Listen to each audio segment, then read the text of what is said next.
segmen ini kita sudah membagikan cermin ajaib kepada penonton di studio. Tunjukkan cermin Anda. Teng-neng. Oke, ada 3 tanda yang harus Anda ketahui yang menunjukkan penuaan dini yang terjadi pada kulit Anda. Yang pertama adalah lihat pada mata Anda. Pada bagian pinggir atau sudut mata Anda, apakah ada kerutan? Ada dong, kerutan. Tapi ekspresinya jangan dimainkan. Anda diam saja, tidak perlu mengernyitkan mata, tapi gitu. diam. Jika Anda diam, tiba-tiba Anda melihat ada kerutan atau garisan pada pinggir mata, itu adalah salah satu tanda proses penuaan dini. Tapi kalau apabila kita Anda masih senyum, di bawah usia 30 tahun. Kalau kita tertawa kan pasti kan ada kerutan tuh nggak masalah. Iya, itu wajar. Oh, itu wajar. Karena kebanyakan ekspresi seperti itu ya. Yang kedua adalah masih di daerah mata Anda, yaitu lingkaran hitam. Oh, bawah sini. Iya, di bagian bawah sini, lingkaran hitam. Gimana Anda pemirsa yang di rumah? Anda mungkin bisa menggunakan cermin yang lebih besar ya, seperti itu. Itu ciri yang pertama. Yang kedua, Anda bisa melakukan gerakan seperti menarik jari dari atas sampai ke bawah pada kulit wajah. Ayo, segera dipraktekkan. Tarik ke bawah. Apabila ditemukan garis putih, itu menandakan kulit Anda kering. Kulit kering ini lebih cepat mengalami proses penuaan dibanding kulit berminyak, walaupun kulit berminyak ini masalahnya biasanya adalah jerawat. Yang ketiga adalah elastisitas kulit. Ini caranya sangat mudah. Anda tarik pipi, kemudian lihat berapa lama kulit Anda kembali ke bentuk semula. Saya pengen coba, Laras. Oh, tok. Kalau ini emang gemuk ya, cabi. Oh, balik kok. Pemirsa yang di rumah dan juga penonton di studio, penuaan dini itu sebenarnya adalah proses yang bisa diperlambat. Oh, diperlambat. Dicegah tidak bisa. Namanya juga proses menua itu nggak bisa dicegah.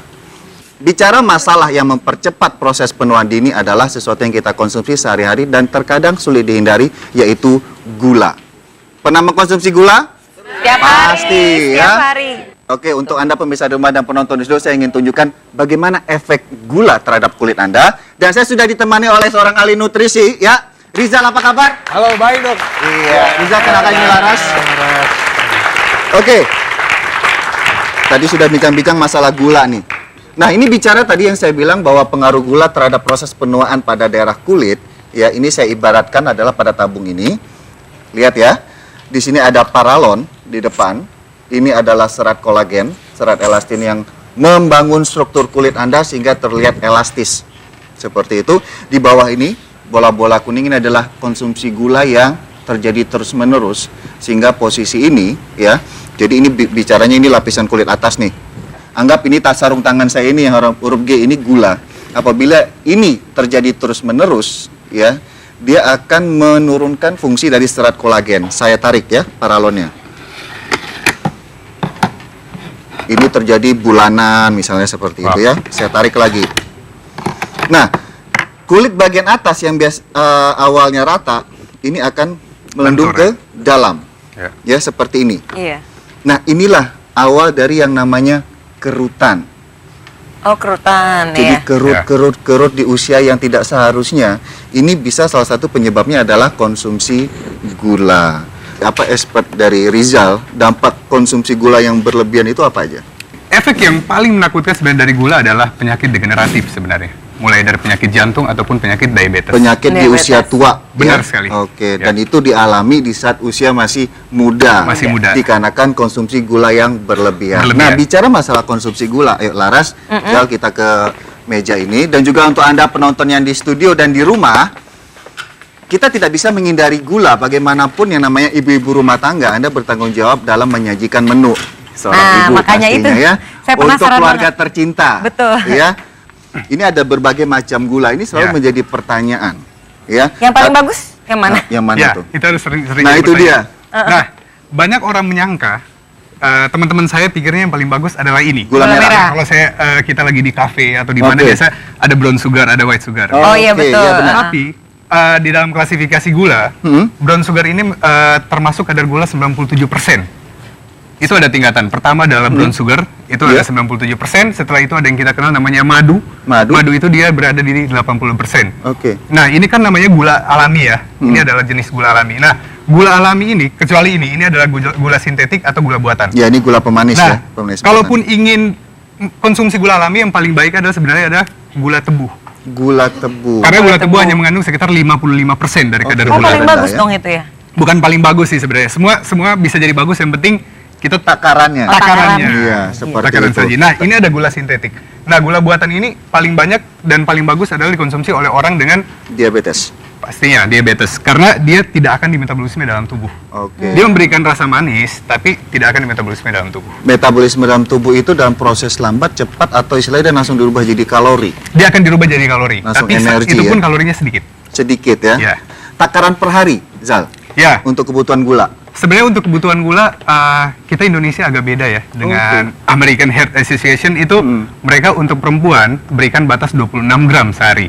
26 gram Ya. sehari. Itu Untuk kira-kira berapa sendok? Itu kira-kira sekitar 2 sendok sampai 3 sendok lah. Makan? Untuk Makan? Ya, sendok makan. Dikit banget ya. Dikit. Tuh. Benar. Tapi untuk dari Indonesia sendiri, dari Kementerian Kesehatan kemarin untuk tahun 2013 mereka merilis kalau Indonesia itu hanya butuh 50 gram atau 4 sendok makan. Kebutuhan per maksimal hari? sehari. Dampaknya tadi kan selain diabetes, selain kulit, Kulit. itu apalagi untuk orang yang edik dengan konsumsi gula atau yang manis-manis. Yang pasti kegemukan lah. Oke. Itu kenapa kita bilang itu suatu penyakit gitu, karena dari kegemukan ini itu bisa menyebabkan penyakit-penyakit yang lainnya pastinya, Dok. Nah, sekarang kita bergeser ke menu makanan ini. Nah, saya tanya Laras, di antara beras putih, beras merah, senangnya apa belakangan ini? Aku sih memang selalu di rumah konsumsi beras merah pasti kalau makan. Sebenarnya itu ada benarnya. Ya, kenapa pilihan kita jatuh ke beras merah? Itu karena jenis karbohidratnya beda. Ya, ini simple, ini adalah karbohidrat kompleks. Kompleks, Artinya dia pelepasannya perlahan-lahan. Iya, lebih lama Jadi terasa kadar kenyang, gula, ya? kadar gula darah kita akan lebih terkontrol, dan impactnya adalah rasa kenyang kita akan lebih lama. Oke. Apalagi puasa, konsumsi ini pada waktu sahur termasuk Itu bagus. lebih lama terasa, Benar. jadi Oh, tidak iya. keroncongan di waktu yang tidak diinginkan. Sama halnya dengan roti gandum tadi. Sama Oke, aja? sama ya? Benar, sama halnya Oh, dengan gitu. seperti itu. Berarti Tapi- kadar gulanya Hah? juga lebih rendah kalau gandum gitu, roti gandum. Kadar gula kita nggak bisa bilang dia lebih rendah apa tidak ya. Itu Serat tergantung lebih ya? tergantung takarannya. Cuman dia jauh lebih baik karena punya serat. Oh. Oke, Punya tapi serat kadang yang jauh lebih baik. bicara masalah keju, susu, dan yogurt, yang dianjurkan untuk meminimalkan kadar gula masuk ke dalam tubuh itu apa aja? Sebenarnya jauh lebih baik adalah konsumsi yogurt. Yogurt. Karena yogurt juga punya serat yang kita bilang tadi ya. Oke. Ya, dan susu pun kita punya banyak kok produk susu yang mungkin Low fat. atau less sugar itu ada gitu. Tergantung Oke. labelnya. Nah, yang kita harus hindari Keju. sebenarnya adalah keju yang terlalu berlebihan. Biasanya keju itu terbuat dari butter, dari mentega, Oke. itu bisa lemak jauh bisa menumpuk di dalam tubuh kita, dan yang pasti akan mengakibatkan kegemukan dan pasti bisa menyumbat pembuluh darah kita pastinya kalau kolesterol Iya. kita tinggi. Nah, bicara masalah buah, kita lanjut Nah, ke ini manis-manis semua makanan nih. berikutnya. Kadang-kadang gini, ini bicara buah itu kandungan gula atau kalorinya tentunya beda-beda, ya.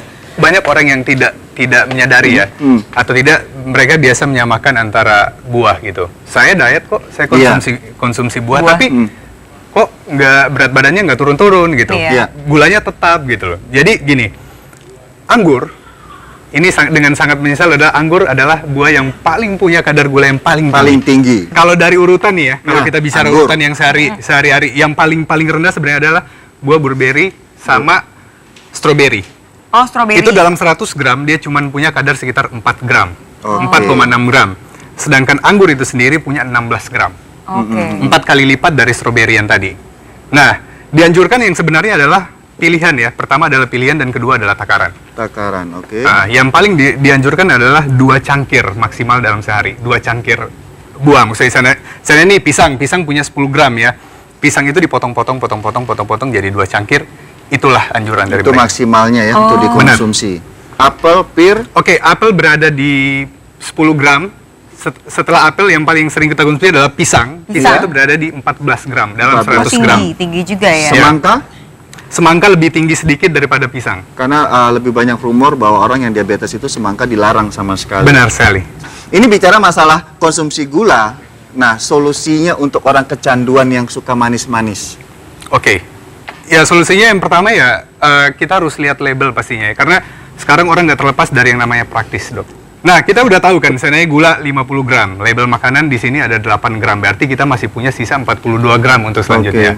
Buah sangat disarankan karena apa? Buah punya serat dan vitamin.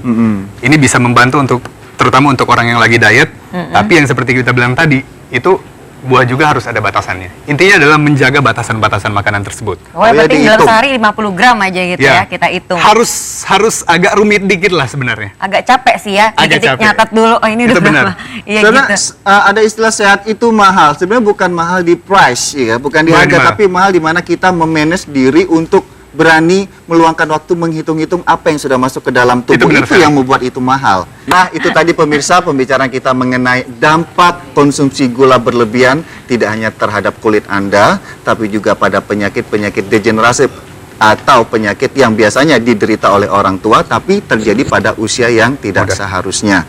Kita tidak mungkin bisa menolak mengkonsumsi gula dalam kebutuhan sehari-hari, tapi secara bijaksana mulailah untuk membatasi konsumsi gula demi kesehatan Anda hari ini dan esok. Tetap di Dokter Os Indonesia.